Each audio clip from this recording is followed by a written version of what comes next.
True Crime Conversations acknowledges the traditional owners of land and waters that this podcast was recorded on. Oh, hi there, it's Claire here. Welcome back to True Crime Conversations. This month, as you might know from last week's episode, we're re-releasing a few of our early cases. Conversations from the very first year of this show that many of you may have missed.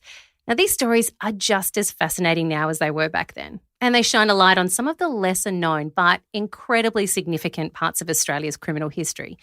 This week, we're taking you into the world of Dulcie Markham, also known as the Angel of Death.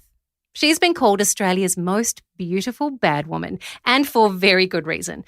Dulcie wasn't just connected to the criminal underworld of Sydney, Brisbane and Melbourne. She survived it. In fact, 7 of her known lovers were murdered, earning her the chilling nickname. In this episode, author and historian Leigh Straw joins Jessie Stevens to take us through Dulcie's life, from a 15-year-old sex worker in 1920s Wooloomooloo to one of the country's most powerful and infamous female figures in crime, and eventually her quiet disappearance into suburban obscurity. If you've never heard of Dulcie Markham before, you are in for quite the gripping history lesson today, one that shows just how far one woman could go in the underworld and what it cost her. Let us know if you're enjoying our earlier episodes by getting in touch with us at the links in our show notes.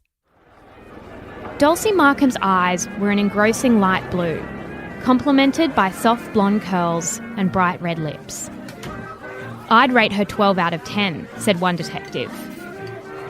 More than just another beauty, Dulcie became a notorious crime figure in Australian history. She was nicknamed the Angel of Death, or the Black Widow. She was Australia's most beautiful bad woman, and to love her often proved lethal. One crime reporter said Dulcie saw more violence and death than any other woman in Australia's history. So, what exactly did Dulcie see? And can she be blamed for all the destruction that took place around her? I'm Jessie Stevens, and this is True Crime Conversations, a Mamma Mia podcast exploring the world's most notorious crimes by speaking to the people who know the most about them. In this episode, I'm joined by historian and author Leigh Straw, author of Angel of Death, which explores the life of Dulcie Markham. So I want to start on January 11, 1955, where a woman named Dulcie Markham is found in excruciating pain inside her Bondi flat. What kind of injuries has she sustained, and what do we know about what's happened to her?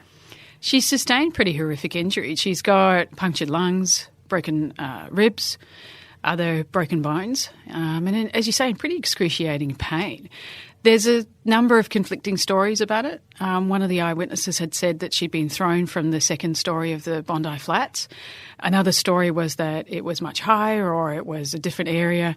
And there's stories that she was found inside her accommodation and another story that she was outside. But really, it was horrific what she suffered. And what did she tell police had happened to her? What was her story? Very little. She abided by the Underworld Code of Silence. So she didn't name names, and she just said simply that she'd fallen down the stairs. But the detectives were, it was pretty obvious that there were more horrific injuries that had been sustained rather than just falling down the stairs. Was she living with anyone, or was there any kind of record of who had been around? Because it is bizarre to just sort of fall down the stairs in your own home when you have injuries like that. It's bizarre, but when you have a reputation like she did, detectives were very much on it. So at the time she had a couple of lovers, but she wasn't in an ongoing relationship at that point. And this notorious figure, who obviously her reputation preceded her, Dulcie, what was that reputation? What did police think about her at that time?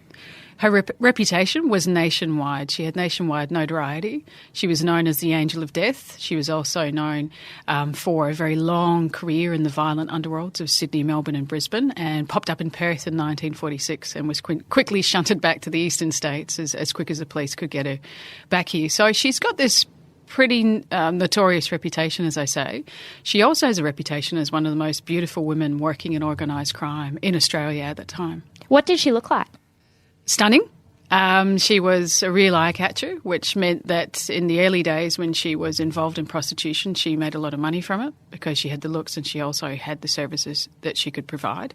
She was a little under 5'5" tall. She had, depending on her mood, she usually had very blonde hair. Sometimes she went brunette if she wanted to change her identity slightly. She was described as having sort of sky blue, slightly grey eyes, very red, gorgeous lips with red lipstick look to them, and just very soft complexion. She dressed to stand out, so she wore dresses that would be noticed. An incredible beauty. If you didn't know anything else about her, you might have mistaken her as a model. Can you think of any modern equivalents? Like anyone sort of in Australian culture that could capture us in the same way today? I'm not sure. She's pretty unique in that way. I mean, her whole story is quite unique for its time. But through Australian history, I don't know if there's anybody who quite captures us the same. You know, I'm trying to think of people that spring to mind, amazing women, and I'm not convinced that there is somebody who is quite the same. What do we know about her upbringing? So she was born before 1920, wasn't she? She was, yeah. She was born just before World War I broke out, born in February of 1914, and she was living at Waverley. She was born in Surrey Hills at the Women's Hospital here, which was quite great in terms of providing support and care for some of our most poorest people in the city. And she moved out to Waverley with her parents, and a pretty nondescript upbringing in terms of being a regular school kid. However, she's got an interesting backstory that her mum actually had a criminal record, but not to the same extent that Dulcie's became. But at the age of 15, she runs away from home. We don't know entirely why. We don't know. She never commented on the exact circumstances, but it seems to be that her parents' marriage broke up. Her mother had another daughter, and that daughter was born to a different father, so there's a bit of dysfunctional family background that's going on there. She runs away at the age of 15 and ends up on the streets of Wooloomooloo and creates a pretty interesting reputation from that point. The world of business is no longer a man's world. Throughout the nation, women hold a majority of office jobs. In many fields, they are far more efficient than men. In most, they are indispensable. Without women today, the nation's work could not be carried on. But the girl who makes as much as $20 a week is the exception, not the rule. The average girl earns approximately $15. And so how does she make money when she's left home and she's a young woman with no qualifications who hasn't finished her education? I mean, what are her options? There's not a lot of options at the time. There's not a lot of work that's even available to women. You know, there's a growing number of factory jobs that are available. Some women are starting to get some office work at the time. You're looking at this being, 1929. And while we sort of say that there were more opportunities for women during and after the war, there's still that pressure on them to basically be at home, get married, have children, and that's a life that you create. So she doesn't have a lot of options. One of the most obvious options to her is that she can actually get work on the streets of Wooloomooloo by becoming a street walker, by becoming a street prostitute. Was that very illegal at the time? The thing about street prostitution is there's an element of where it was tolerated by the police officers. They would basically whisk you off the streets and charge you with idle and disorderly. And the idea was that if you had a number of offences and charges against you, you might sort of change your ways. But a lot of the women didn't. What the police officers would do, especially the women police officers, is that they would try and encourage the women working on the streets to get jobs in brothels, because the idea was you had a bit more protection in a brothel. The police could better sort of surveil the area and go through the brothels and check on the inside and what was going on. And there was the idea that the brothel madams would look after you a little bit better. But it's a heavily abusive system that she's working in at the time. So what's the difference? If you're working on a street as a sex worker, I mean, is someone coming and picking you up and then you're going back with them as opposed to there being a sort of residence?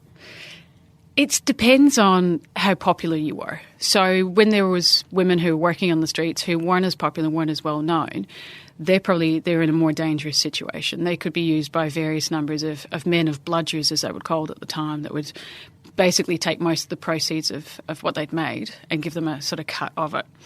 But somebody like Dulcie working on the streets, what she faced on those streets is that she could ply her trade, as she would often put it, But she needed the protection of a male as well, somebody who could be nearby, who could look out if she was attacked or threatened or, whatever might come.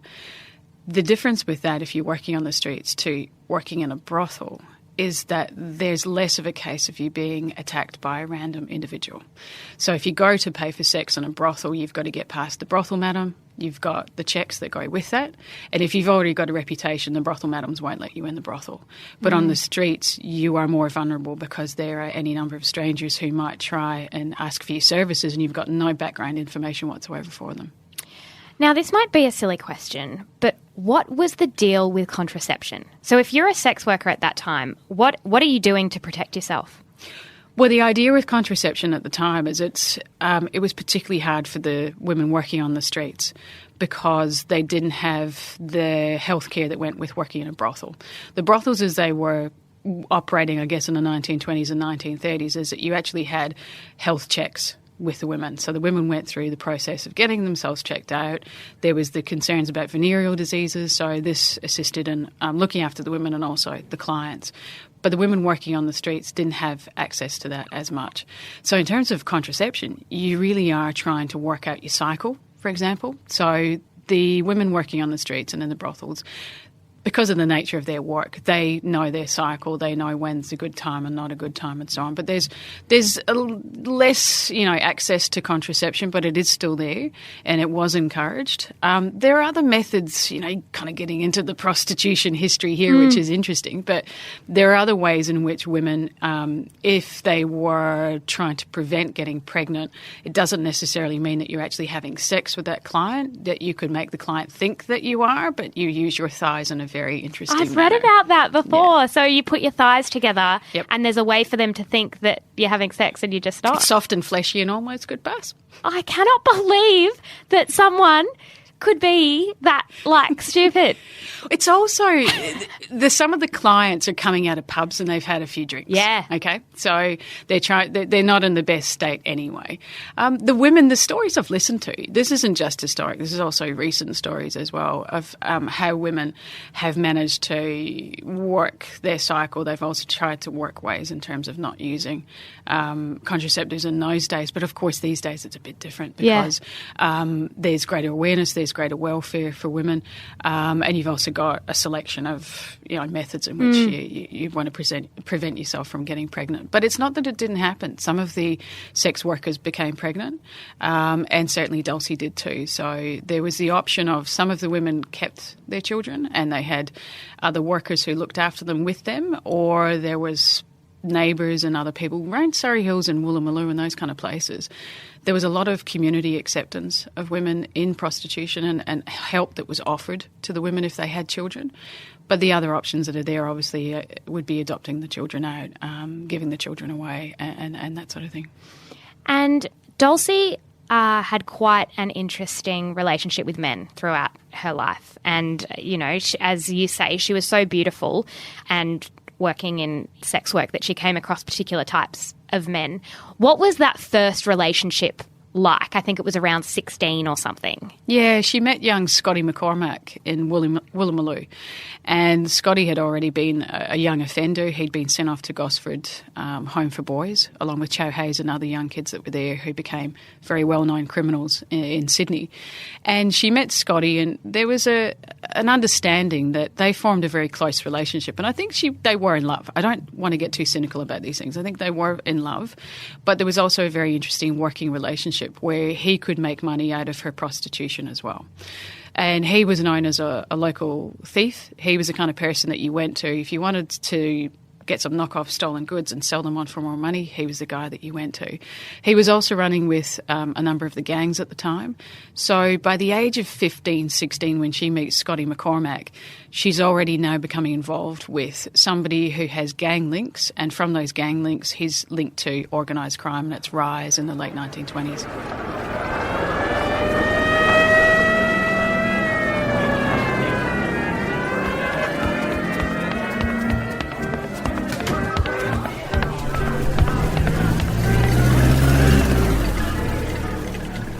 And so they're sort of seeing each other for a while, and then something awful happens to him, doesn't it? Yeah, look, he goes away, he's charged with a number of offences, and he goes away to prison. While he's in prison, another young man by the name of Alfred Dillon, his mum runs a brothel in Haymarket, and Dulcie's one of her workers. He falls in love with Dulcie, and while Scotty's away in prison, he sees this as an opportunity that Dulcie can become his girl. Scotty gets out of prison, and as it was put at the time, he went and reclaimed his property because women were property at the time, particularly sex workers. And Scotty takes up again with Dulcie, and the story is that Alfred wasn't happy about this. There's another side of the story too, that Scotty was also putting a lot of people offside, that he was doing dodgy deals and he was doing other people out of money. When they're walking along, Dulcie and Scotty are walking along in May 1931 along William Street, and Dulcie kisses him goodnight. She's off to the movies, off to the flicks in King's Cross. You've got Scotty walking along the road with a mate as well, and another two young men approach him, one of whom is Alfred Dillon. There's a bit of a scuffle, and Scotty's pushed against a shop door and the glass breaks, and the other two guys, they run off, and Scotty's in a lot of pain, and his friend gets him into a car to get him off to the hospital. Well, as it turns out, he's actually been stabbed with a stiletto. Described at the time, it was quite a long stiletto, and he's been stabbed through the heart. He's got punctured lungs. He's got horrific wounds. He's screaming in pain in the car. Gets to St Vincent's. A friend runs off to tell Dulcie at the movie theatre that Scotty's been attacked. And when she arrives at the hospital, she's told that he's passed away, and she has to identify his body in the morgue. She's 17. That's the thing. As a 17-year-old, she has to see his body in the morgue to know the experience of what he went through. And then suddenly she's one of the most important people that the police want to talk to. They want to figure out how on earth this happened. And so she doesn't want to talk to the police, and she goes into hiding. So why doesn't she want to talk to them? Because I understand that there's those gang links, but then at the same time, someone that she's loved has been murdered. Does she have no desire for justice? Dulcie had a desire for her own kind of justice, and that's what happens in the underworlds at the time. You take care of business on the inside. You don't want to involve the police. The underworld code of silence kind of keeps that together. She was upset by Scotty's death, obviously. She's pretty distraught by it. She makes an appearance at the inquest under the alias of Mary Eugene, and she dresses in this really dramatic blood-red dress to show that she's upset, and she's also this kind of performer she was at inquests and at courtroom dealings. The manner in which she keeps quiet really shows us that there's a couple of things going on here. She can find other ways in which to seek revenge. The other key thing is that by not talking, she's protecting herself. Because you've got to remember that there are those who were involved and implicated in the killing of Scotty McCormack. It's not just Alfred who committed the crime, it's the gang members who also associate with him. So she very carefully has to manoeuvre that kind of underworld violence. And what are the other ways that are available to her to seek revenge? Well, at that time, she's trying to figure it out. At 17, she's very new to the underworld, so she's carefully manoeuvring around those relationships. As it comes to light later on in her career, what she could do is that she could call upon gang members, organised crime figures who could quietly take care of business without bringing in the police, that you then seek revenge by stabbing or shooting, I should say, rival gang members. And would she do that sort of thing herself, or would she have people that would do that for her? Oh, no, Dulcie said she never handled a gun, never sought revenge on anyone. We kind of know that she was involved in a lot of the thinking around and planning of the attacks that took place in Sydney, Melbourne and Brisbane. She was pretty annoyed that she was depicted as a gangster's mole at the time. That's how the reporters referred to her. We don't have anything to definitely say that she took matters into her own hands, but she certainly was at one point accused of attempted murder. The person wasn't actually killed, but there was a threat on their life at the time. And so there's an interesting situation that she's in. And so she's gone from working on the street to then having someone look after her, and I would imagine taking a portion of the money she makes, to then working in a brothel. What's she doing next after she's lost this first partner? Where does she go next? Well, she has this really interesting career where when things get too hot in Sydney, she takes off to Melbourne. So she heads to Melbourne, she establishes a bit of a reputation around Fitzroy and then St Kilda. She's very well known in St Kilda around Faulkner Street. And when things get hot in Melbourne, she takes off to Brisbane. So she works herself around these three cities. And while she's doing that, she's not only working in prostitution, she's also setting up sly grog shops. And they were known for selling knockoff booze. So when the pubs closed at 6 p.m, for example, you could get knockoff booze at somebody's house that was known as a sly grog shop. So you go there and you get beer after hours, but you probably pay at least twice the price. So she's involved in prostitution, selling off knockoff booze, and she then got involved in the world of gambling as well. Very interesting career because she's dabbling in a few of the mainstays of organised crime at the time.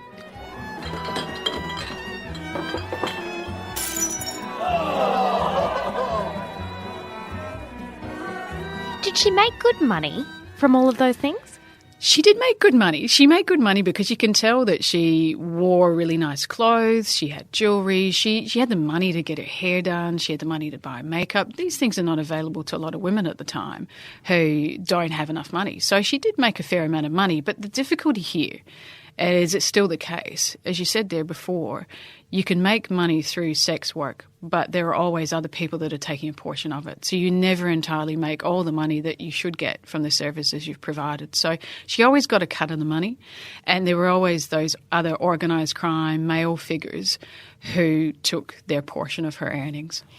And do you think that the male figures that she spent time with, because there were a lot of sort of different men that she had relationships with, do you think that that was a dependence necessity thing, or do you think that she really did fall in love with them?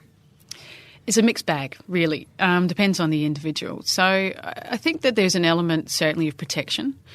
If you're going to be smart in working in organised crime, you do need protection. And women at the time needed protection. They absolutely did. Kate Leigh, who was an organised crime figure, organised crime leader here in Sydney, she even needed protection. So she had her standover men who looked after her, and she was a tough old chick. You know, she was really, really, really tough. Dulcie needed protection because she knew the kind of violence that she could face in terms of if she chose the wrong association, then there could be repercussions from that. But it's not just about protection. There's cases where she has fallen in love with people. This is her normal life. You know, it becomes normalised, this life of crime and living with underworld figures, and she certainly does fall in love with them. But I think there were also the men that took from her what they could. And as women's experiences have been like that for, centuries? Yeah. And there's a point sort of just after she turns 21, I think, where she spends some time, a relatively small amount of time, in Long Bay prison. What was that for? What eventually landed her in prison? She was told repeatedly to stop working selling sex around Wooloomooloo and King's Cross. And she was told by the magistrates that you need to give this up for 6 months. We need you to not be on the streets, and we need you not to be associating in the brothels.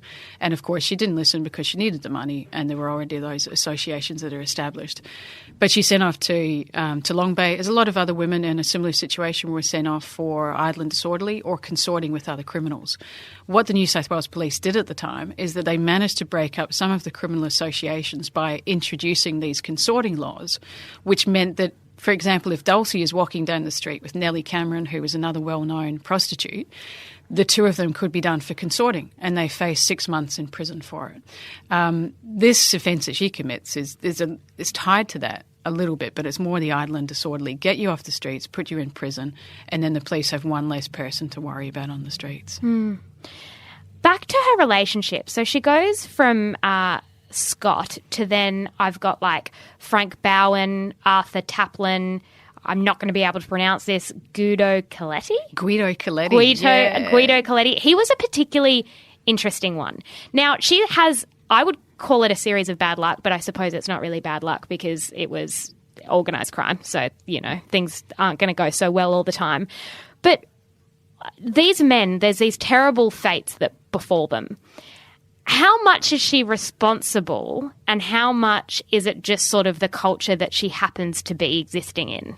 That's the question, isn't it? Because the press sensationalise her as the angel of death.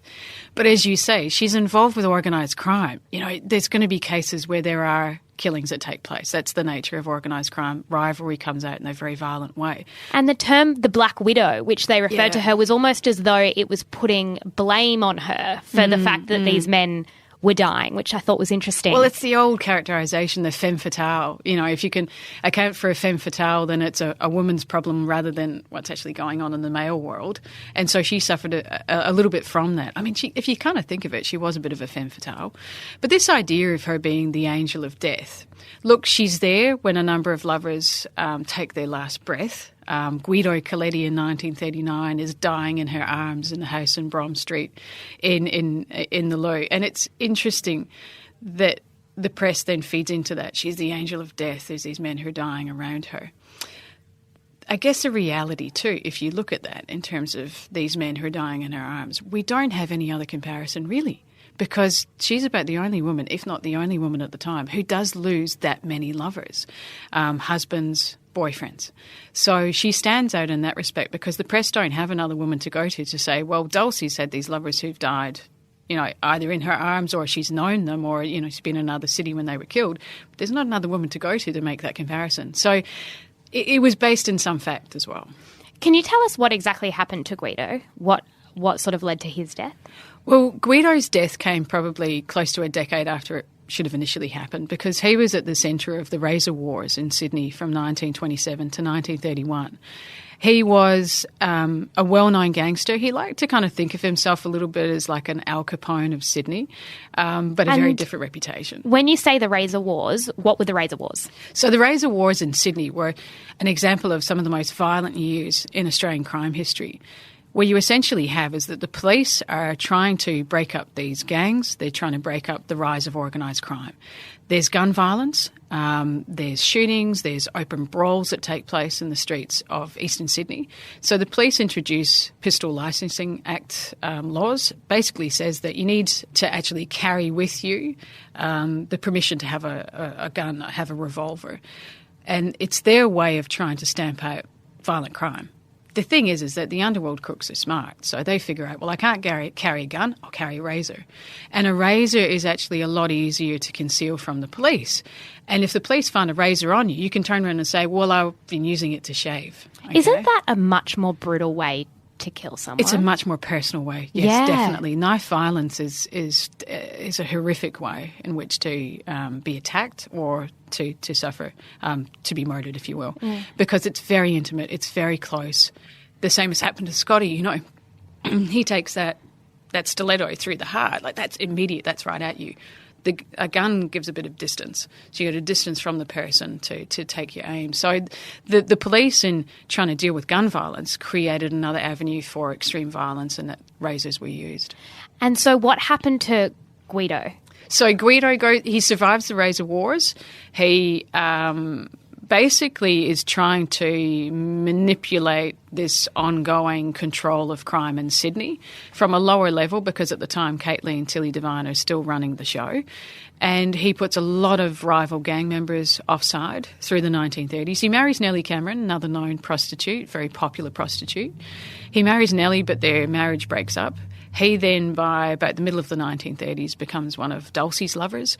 He had known Dulcie when she was with Scotty McCormack because he was friends with Scotty.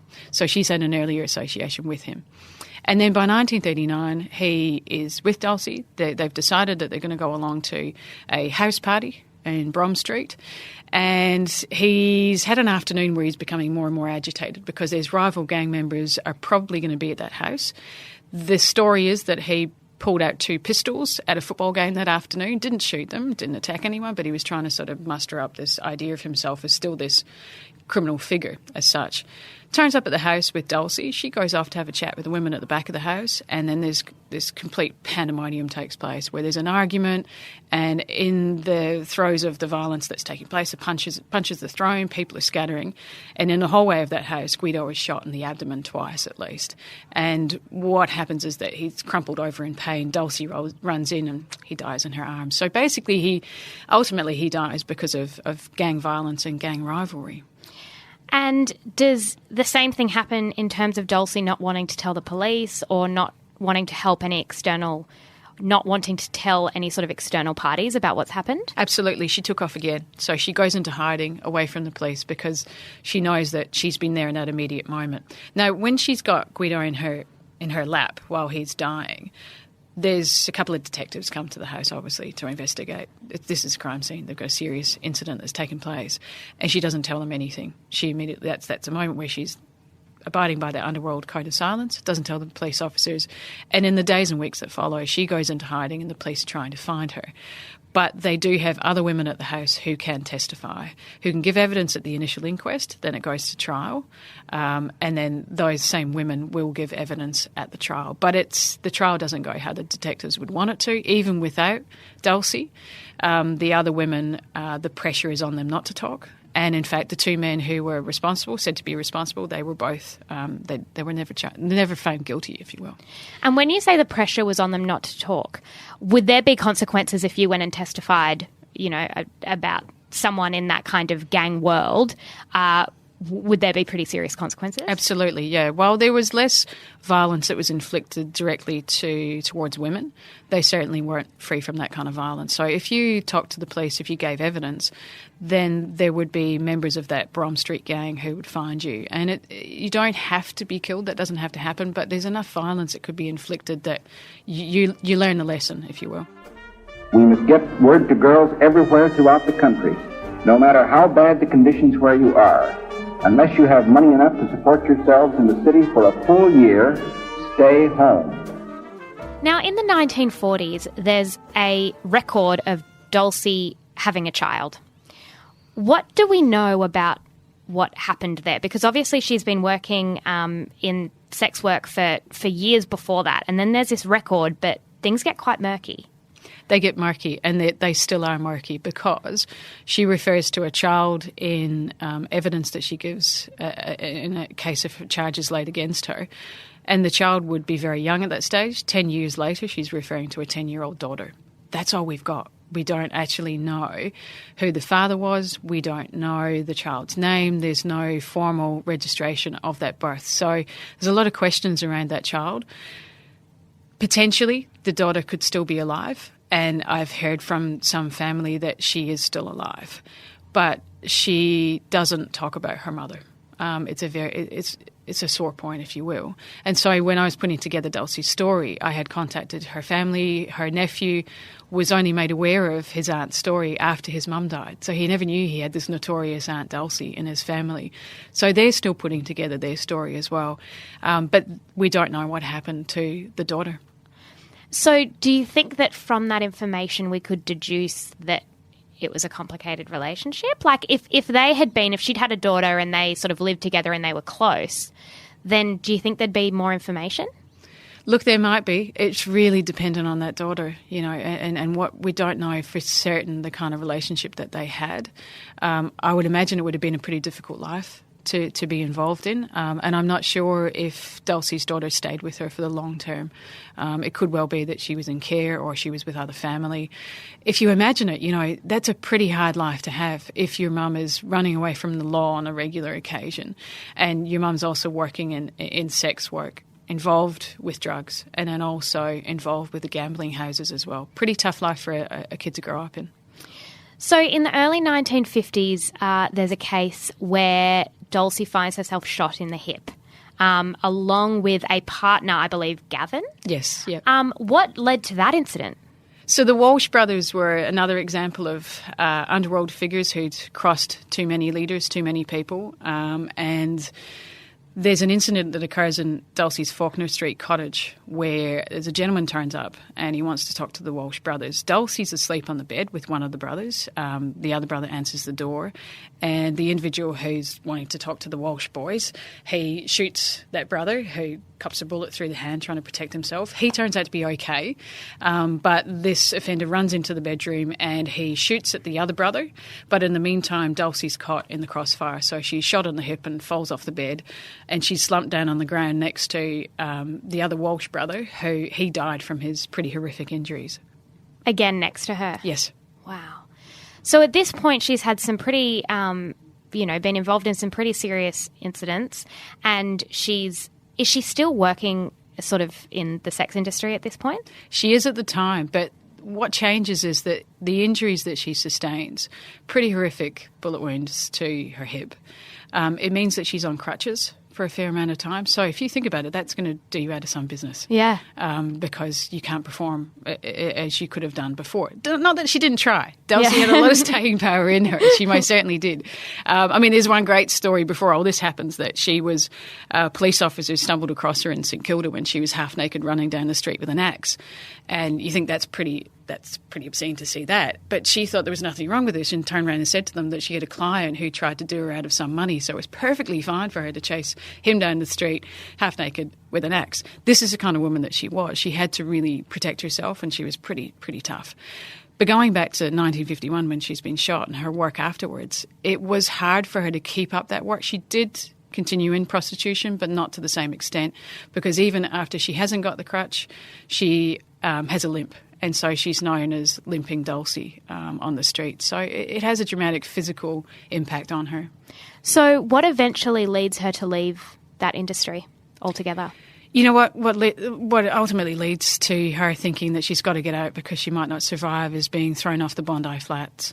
This is a huge wake-up call for her because she could have died, and particularly with the injuries that she sustained. So she's starting to really look at herself and think that after these years, you think about that's the 1950s. She's been involved in this work since the late 1920s. That's a long time for anyone in that business, but it's also a long time for anyone who's also having to protect themselves in a very violent organised crime world. So by about the mid-1950s, she's starting to think that she needs a quieter life, and she gets out of prostitution by the late 1950s, lives a pretty quiet life in the 60s, has a place in Bondi, and is well known as Dulcie Markham of notoriety in Bondi, but the neighbours like her, the locals like her, and she seems to live a relatively quiet life. And what happens in terms of her relationships then? Well, she then marries a Sydney guy by the name of Martin Rooney, who seems not to have had any criminal record. He just seems like a kind of regular guy. They meet in the late 1960s and they marry in 1972. And from 1972 to 1976, according to him, they seem to just live a pretty regular suburban life, and she was a great housewife. And what eventually happened to her? She goes to bed one evening in April of 1976. She tells Martin that he's got to feed the dog. I mean, it's so ordinary, like for her whole life. Exactly. Running down the street with an axe. She goes to bed. It sounds so lame. She goes to bed in, April of 1976, says, can you feed the dog? She asks him to feed the dog, clean up. She goes to bed. She's smoking in bed. And that's what happens. She falls asleep, the curtains catch light, and the whole room is up in flames. Her husband can't get to her, obviously because of the flames, the heat. And Australia's most beautiful bad woman ultimately dies unrecognisable. And it's really quite sad if you think about it, considering everything that she had lived through in her life, and then ultimately it's a cigarette that takes her out in the end. And finally, do you think Angel of Death is a fair assessment of her life? Do you think? I think she would have liked it. Yeah. I think she liked the drama of it. She liked the entertainment value. I think that's certainly something that made her smile at the time, gave her notoriety, which she did seek that notoriety as well. She liked the element of being turned into a celebrity figure, though she's criminal. You're a criminal celebrity. I think that she would probably appreciate it. You know what she'd appreciate is the fact that somebody's telling her story, because we've talked a lot about Kate Leigh and Tilly Devine and other leading figures at the time, and I'm pretty sure Dulcie would be sort of at the background shouting and standing and waving, saying, I'm here too, and I'm more beautiful than these birds anyway. That's very true. Thank you so much for speaking to us today. I really enjoyed it, and it's a fantastic book. It's so insightful and gives you such a great sort of window into life at that time in Australia, which was just so different. Absolutely. Yeah. Thank you. It's been wonderful. You can buy Leigh Straw's new book, Angel of Death, via the link in our show notes or at any good bookstore.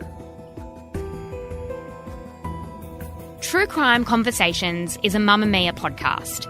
Our senior producer and editor is Elise Cooper. If you liked this episode, then be sure to leave a review on Apple Podcasts, Spotify, or wherever you listen.